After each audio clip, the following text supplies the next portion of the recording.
Now at 5, renovations to a local facility serving the homeless. A judge unseals the heavily redacted affidavit behind the federal search of former President Trump's Florida residence. I'm Skyler Henry at the White House detailing what was revealed. And as students head back to school, some campuses prepare for the possibility of monkeypox. The 4 states' most watched news starts now. A local organization provides housing for people in need. This is KOAM News at 5. I'm Dow Quick. Home Sweet Home Ministry helps homeless people and veterans families restore themselves to a productive place. The organization added a new home in Independence, Kansas to their growing number of houses used to temporarily assist the homeless. Program director says the new Miller House has already been put to good use. Proud to say that before we even did the ribbon cutting for this home, I had a veteran that I put in here, and he was actually came and stayed for about a month and a half and was able to be housed in permanent housing before the ribbon cutting even happened. Chris says another occupant is ready to move into that house. Drivers on Joplin's South Range Line are going to have to look for alternate routes soon. The Missouri Department of Transportation says the Range Line Bridge over the railroad will close beginning the week of September 6th. The project to replace that bridge with a higher and wider one was originally scheduled to begin in mid-July, but was delayed due to construction scheduling issues. The new sports season here, the Oklahoma Secondary School Activities Association Board officially adopted a new policy this month. The OSSAA is using this new rule to keep the sport environment controlled and appropriate.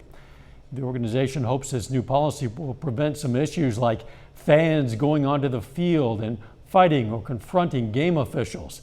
Repeat offenders of egregious acts could be suspended for the season. I think the thing we have to do as adults is realize, our job is to raise the next generation to be better than ourselves, and we got to show them that you don't act that way, you don't talk that way, you treat people with respect, and you show good sportsmanship. And sometimes you're going to win and sometimes you're going to lose. That's life. This new rule does not only apply to football, but to all officiated sports. A lot of you are heading out to some football games tonight. Let's check in with Doug Heddy. Yeah, we have high school football kicking off, and it looks like it's going to be a pretty good evening. We do have a few isolated little thunderstorms out there. Now, if you get stuck under one of these, it may rain hard on you for 5 or 10 minutes, and then they're gone. But we are going to have a few. We're going to drop back through the 80s, 76 by midnight. By 6 a.m., 71 overnight low of 70 degrees. And you can see these isolated thunderstorms, mainly north of Interstate 44, kind of just flaring up over the past couple hours. There's a little cluster right across Barton County, some up near Fort Scott. In fact, let's zoom in just a bit. So just to the southwest of Lamar, just to the west of Fort Scott. These are very hit and miss. They're not going to last long, but we are going to have some hit and miss storms out there over the next few hours, and these are going to continue into the weekend. So we're going to break down that forecast for you here in just a bit. All right, we'll catch you then. A federal court has unsealed the affidavit used to justify the August 8th search of former President Donald Trump's Florida residence. Much of the document is redacted to protect both witnesses and federal law enforcement personnel, as well as to, quote, protect the integrity of the ongoing investigation. That's according to the Justice Department. CBS News and other media organizations requested that the affidavit be made public with far more limited redactions. Skyler Henry has more now from the White House. The 38-page partially redacted affidavit sheds stunning details on why FBI agents searched former President Donald Trump's Florida residence earlier this month. In it, the special agent in charge said there is probable cause to believe that the locations to be searched contain evidence, contraband, fruits of crime, or other items illegally possessed. And there is also probable cause to believe that evidence of obstruction will be found. The affidavit also lays out an FBI review found that 14 of 15 boxes of documents turned over to the National Archives back in January of this year contained classified material, stating of most significant concern was that highly classified records were unfolded, intermixed with other records, and otherwise improperly identified. The special agent also noted he does not believe any spaces within the premises have been authorized for the storage of classified information since the end of the former president's term. Legal experts say the court ordered unsealing of the redacted affidavit during the early stages of an ongoing federal investigation are as unusual and unprecedented as the search itself. The more transparent this investigation is, the more likely people will not be able to cast doubt or aspersion on what the motives were. I don't know the detail. I don't even want to know. I'll let the Justice Department take care of it. Friday, Trump lambasted the affidavit, the Justice Department, and the federal judge who signed off on the search, which he called a break-in of his home. Skyler Henry, CBS News, the White House. According to legal documents already made public, federal agents are investigating potential violations of 3 federal laws, including impeding an investigation, the removal of classified national security records, and violation of parts of the Espionage Act. Meanwhile, former President Trump faces a deadline by the end of today to further explain why he requested a neutral person known as a special master to review the documents seized from Mar-a-Lago.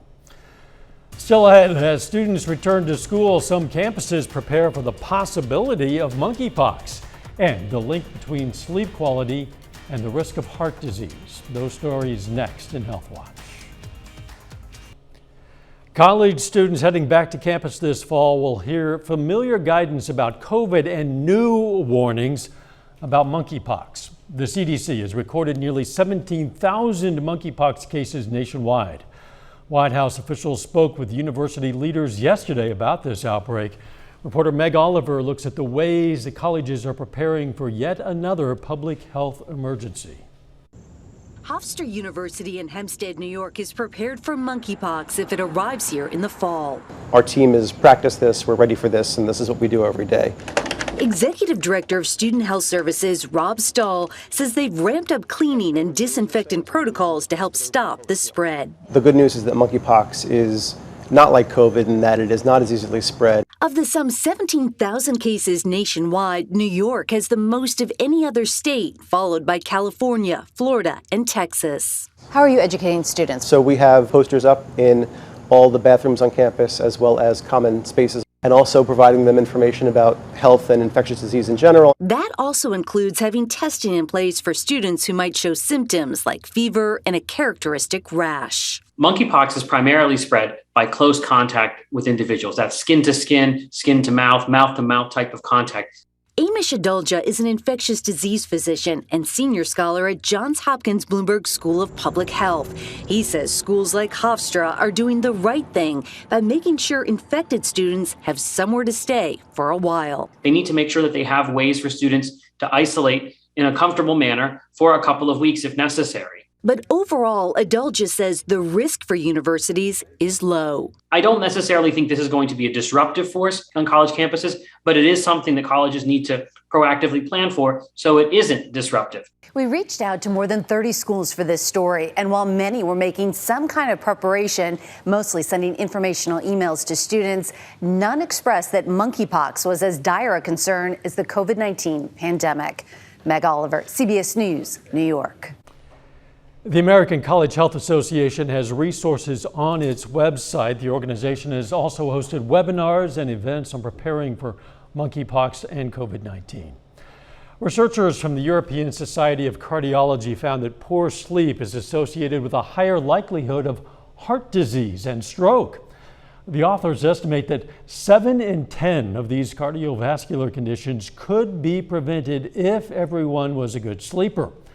Their study showed 9 in 10 people do not get a good night's sleep. You're probably among them.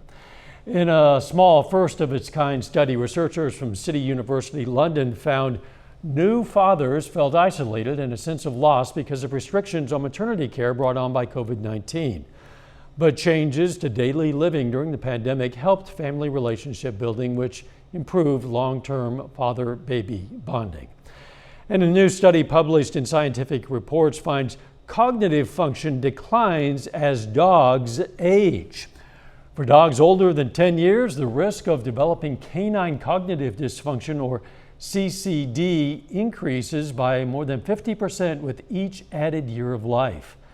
Animals affected may show memory deficits, loss of spatial awareness, altered social interactions, and sleep disruption.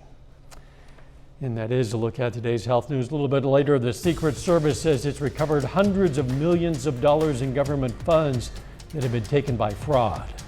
Plus, the heat sticks around, but we do have some rain chances. We're going to look at that coming up.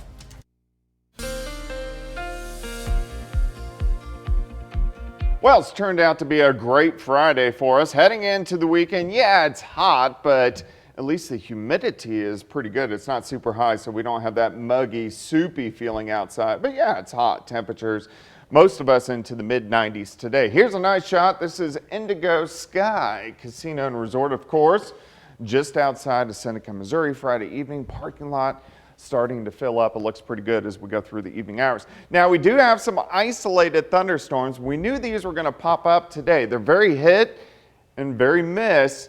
Only about 20% of us are getting any showers and thunderstorms, and these are going to last as we go through the next couple hours, and then once we lose the heating of the day, once the sun starts to set, these are going to disappear. But let's go ahead, let's zoom in on some of these. Here's I-49, Lamar, a little cluster of thunderstorms just to the southwest of Lamar over toward Liberal, and then just to the north of Pittsburgh. Again, these aren't too strong or severe, but they're dropping some heavy amounts of rain, and we know we need the rain.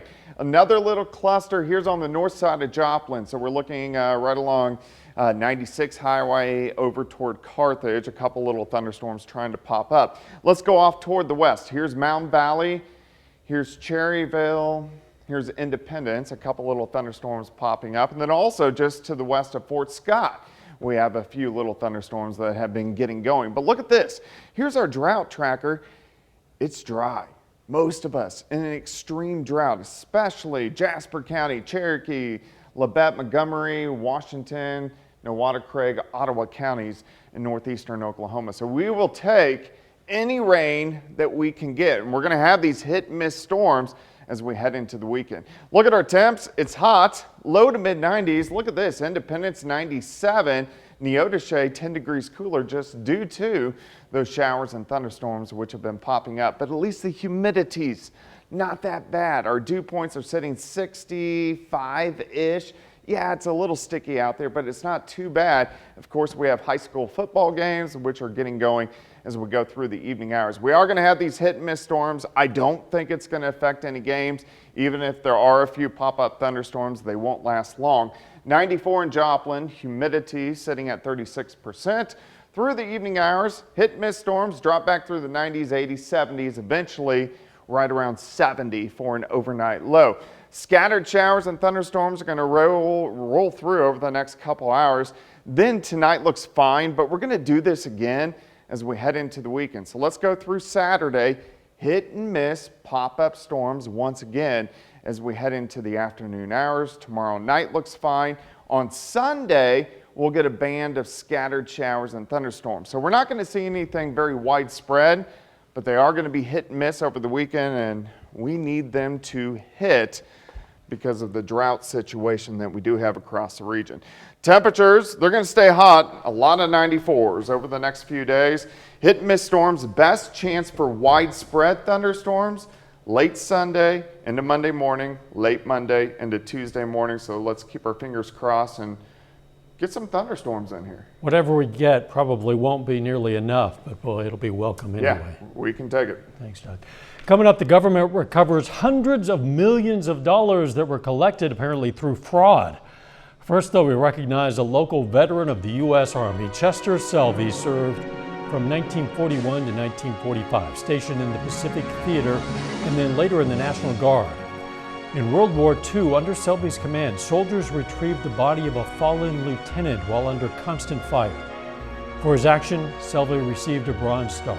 His hometown, Lamar, Missouri, and we are proud to salute Major Chester Selvey, a four-state hero. Topping today's Consumer Watch, more than $280 million was returned to the Small Business Administration today, money illegally obtained through COVID relief funds. The Secret Service says it's been investigating 30 months of pandemic fraud, and today's example is just one case. Natalie Brand reports from Washington. The Secret Service returned $286 million in stolen government funds to the Small Business Administration Friday as part of its ongoing investigations into pandemic fraud. In this case, phony applications for economic injury disaster loans known as EIDL. The majority of the accounts had been established using synthetic identities, stolen personal identifiable information, or the utilization of willing and unwilling money mules.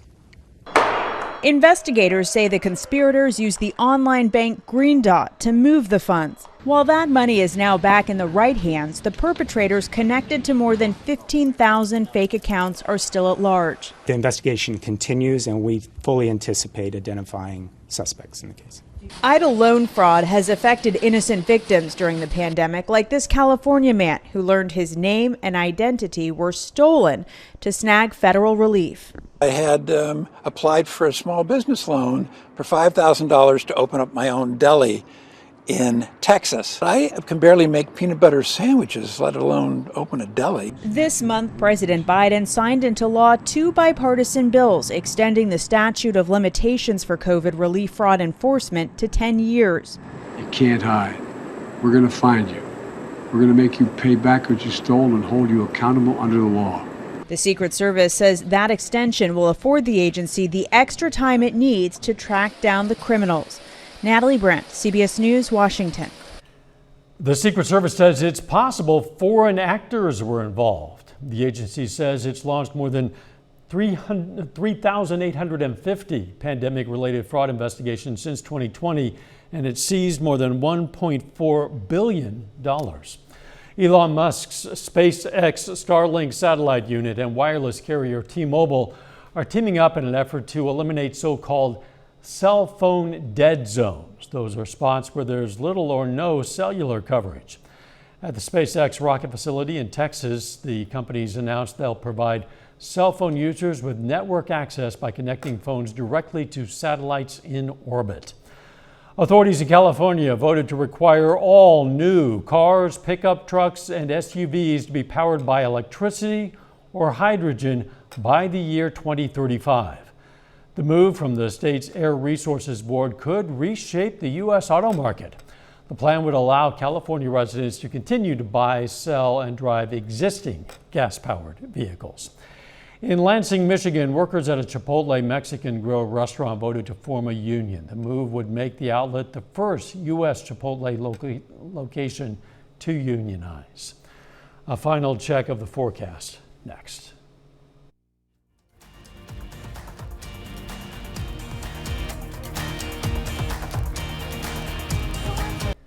Up next on the CBS Evening News, NASA's most powerful rocket prepares for a history-making mission to the moon. Then on KOAM News at 6, the rush for tickets to the Garth Brooks concert in Branson demands so high Garth is adding more shows. Plus, more on the new Oklahoma rules intended to prevent fights at Oklahoma sporting events, and we're going to be live in Webb City to preview the Cardinals' huge matchup with Nixa. Stay with us, CBS Evening News, and then KOAM News at 6. Missouri Southern State University receives a grant to preserve African artifacts. The Department of Art and Design received a $10,000 grant from the National Endowment for the Humanities. Archival carrier trays, light monitors, and fabrics for draping are a few of the things that are going to be purchased with that grant. It's going to help them display things like these pieces that were donated by John and Pam Finley in 1991. So essentially, because we have around 300 plus objects, and they're currently housed within this space, and mostly within what we call here the cage, so that they are secure from theft or pests or light or humidity. We're able to better contain the objects in that space because it's a smaller space versus this large room. The African art collection can be viewed by appointment only. Doug told us there's a possibility of some scattered showers, and we are seeing a scattered shower or two out there. Yeah, we got Leonard, who's going to be live at 6 in Webb City, of course, against Nixa. But look at that. You can see the rain shower right on top of Webb City. So there are going to be some hit and miss storms as we go through the evening hours for us tonight, and actually sticking around as we head into the weekend. High temps right around 94. That shower moving out before game time. Yes, definitely. But you might want to bring a towel to dry off the seat. We'll see you at 6. Let's make it a great evening.